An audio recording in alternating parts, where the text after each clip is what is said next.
selalu oleh Allah Subhanahu wa Ta'ala. Oke, sebelum kita mulai pembelajaran, ada baiknya kita rapikan dulu meja-mejanya. Kalau ada sampah, silahkan dibuang dulu ya, Anda semua. Udah bersih? Udah. Oke, silakan ketua kelasnya dipimpin doa untuk teman-teman terlebih dahulu. Siapa ketua kelasnya? Irma. Ya, silakan Irma. Berdoa mulai. Berdoa selesai.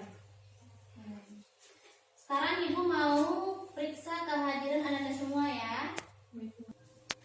Gilda Larasati, Hadir Bu. Latifah, hadir Bu. Helma Novita, Hadir Bu. Irmayanti, Hadir Bu. Ikhlas Amal, Anggun Arnitia, Hadir Bu. Gilda Salsabila, baik. Hadir semua ya. Hadir Bu. Alhamdulillah ya, kalau Ananda hadir berarti Ananda sudah melaksanakan kewajiban Ananda sebagai peserta didik. Ya. Oke, sekarang kita mulai pembelajaran ya. Minggu lalu Ananda kan sudah mempelajari materi tentang sistem peredaran darah. Ya, yang mana pada minggu lalu itu Ananda mempelajari tentang bagian-bagian jantung dan fungsinya. Nah, pada pertemuan kali ini kita masih tetap melanjutkan materi kita tentang sistem peredaran darah ya.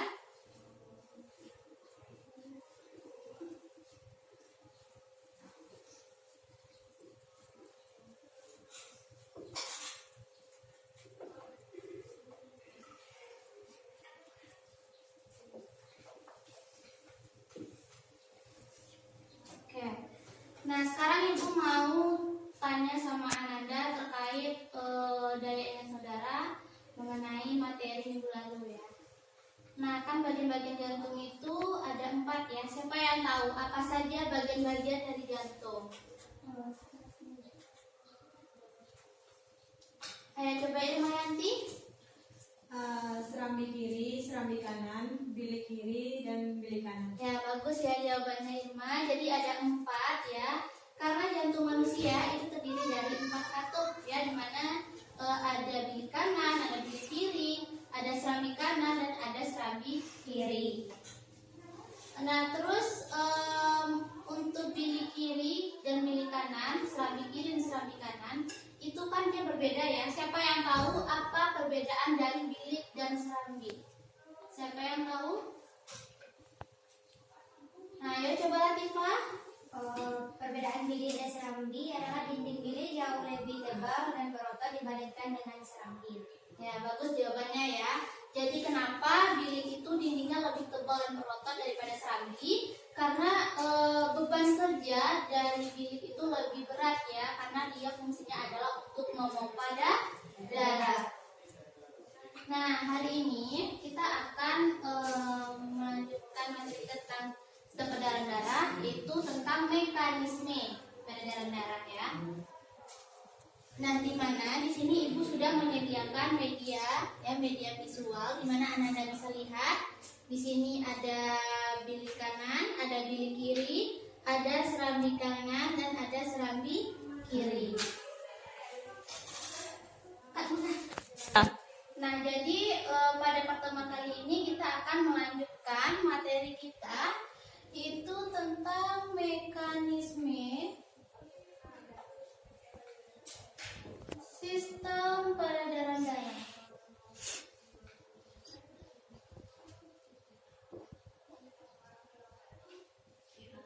Nah, jadi sistem peredaran darah itu berdasarkan alirannya itu ada 2 ya. Yang pertama ada peredaran darah besar dan yang kedua ada peredaran darah Kecil.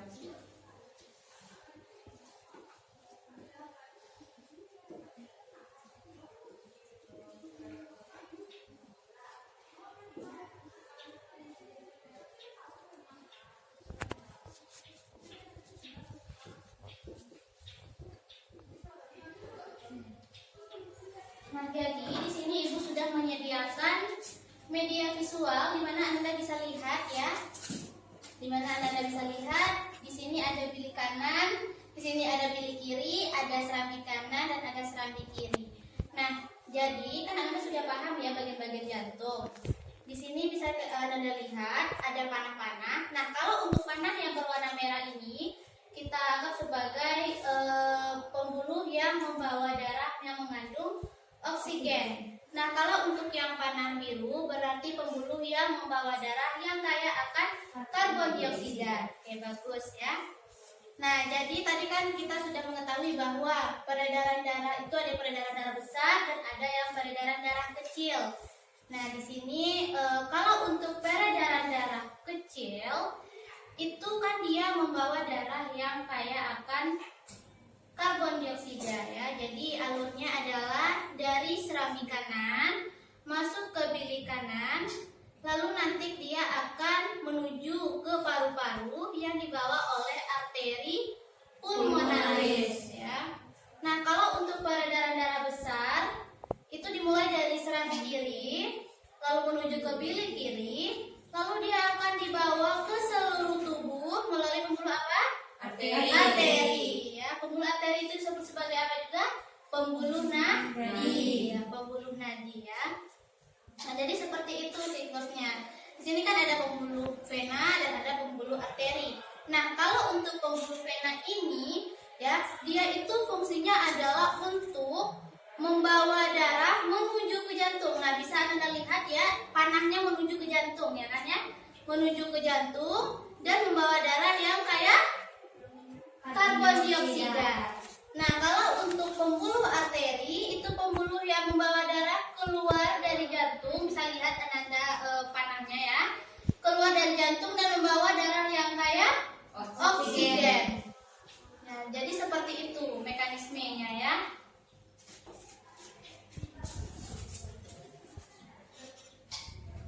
Nah, terus yang kedua kita akan lanjut membahas tentang darah ya.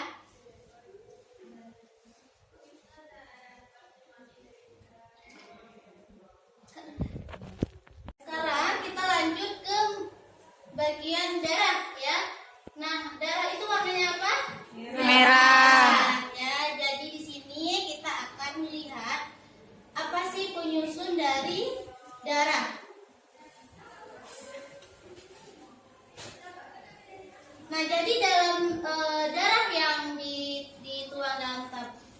Nah, jadi darah itu ya, dia tersusun dari 55%-nya.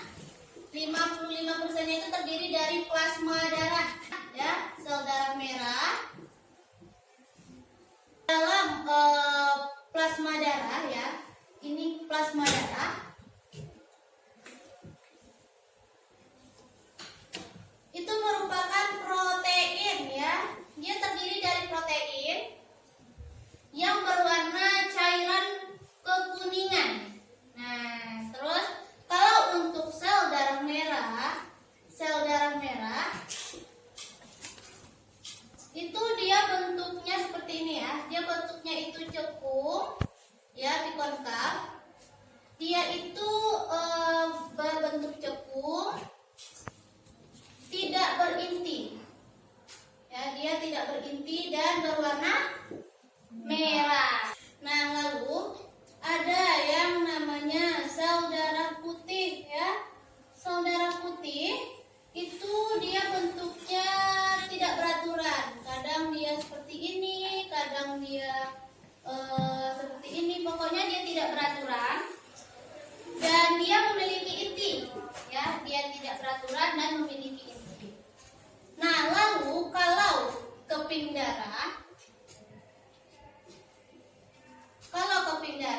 itu bentuknya juga tidak beraturan, tapi ukurannya itu lebih kecil daripada sel darah merah dan sel darah putih ya, dan dia memiliki inti. Ayo coba siapa yang bisa membedakan sel darah merah, sel darah putih dan keping darah? Ya, silakan Helma. Kalau sel darah merah itu dia bentuknya tidak berubah dan tidak berhenti. Lalu untuk sel darah putih dia tuh kadang bentuknya setengah sabit dan tidak beraturan. Terus keping darah tuh tidak berbentuk, Bu. Oke, jadi bagus ya. Terima kasih Helma. Jadi ulangi lagi ya. Bahwa sel darah merah itu dia bentuknya cekung atau bikonkaf, dia tidak berinti dan mengandung hemoglobin ya, yang memberikan warna merah. Nah, lalu kalau sel darah putih itu dia bentuknya tidak beraturan ya. Bentuknya tidak beraturan, memiliki inti. Lalu kalau untuk keping darah itu dia tidak beraturan. Dia tidak beraturan, memiliki inti dan ukurannya lebih kecil dibandingkan sel darah merah dan sel darah putih. Jadi Ibu mau menyimpulkan materi kita terkait tentang mekanisme sistem peredaran darah dan darah ya. Yang mana kalau sistem peredaran darah itu kan terbagi dua ya. Itu ada sistem peredaran darah besar dan ada sistem peredaran darah kecil. Nah, kalau untuk sistem peredaran darah besar itu dia berasal dari bilik kiri, lalu dia dibawa oleh arteri pulmonalis menuju ke seluruh tubuh. Nah, tapi kalau untuk sistem peredaran darah kecil itu dari serambi kanan menuju ke bilik kanan, lalu akan dibawa ke paru-paru menuju vena pulmonalis. Ya. Nah, lalu untuk darah ya, darah itu dia 55%-nya disusun oleh plasma darah dan untuk 45%-nya terdiri dari darah. Ya, sekian kesimpulan kita terkait materi kita pada hari ini. Nah, dari materi kita hari ini, apakah Ananda ada yang belum paham terkait materi kita atau ada yang ingin ditanyakan? Ada, Bu. Oke, silahkan. Jadi sel darah putih itu warnanya putih. Ya, jadi sel darah putih itu dia warnanya putih, dia tidak berwarna. Ya, dia tidak berwarna, makanya disebut sel darah putih. Dan sel darah putih ini dia fungsinya itu adalah untuk melawan kuman penyakit atau patogen yang masuk ke dalam tubuh. Ya, begitu ya Helga ya. Oke. Apakah ada pertanyaan lain? Nah, jika tidak, berarti materi kita terkait mekanisme sistem peredaran darah dan tentang komponen darah selesai ya. Jadi untuk minggu depan Ananda tetap mempelajari tentang sistem peredaran darah, tapi kita akan masuk ke materi tentang golongan darah ya, lanjutan dari materi ini.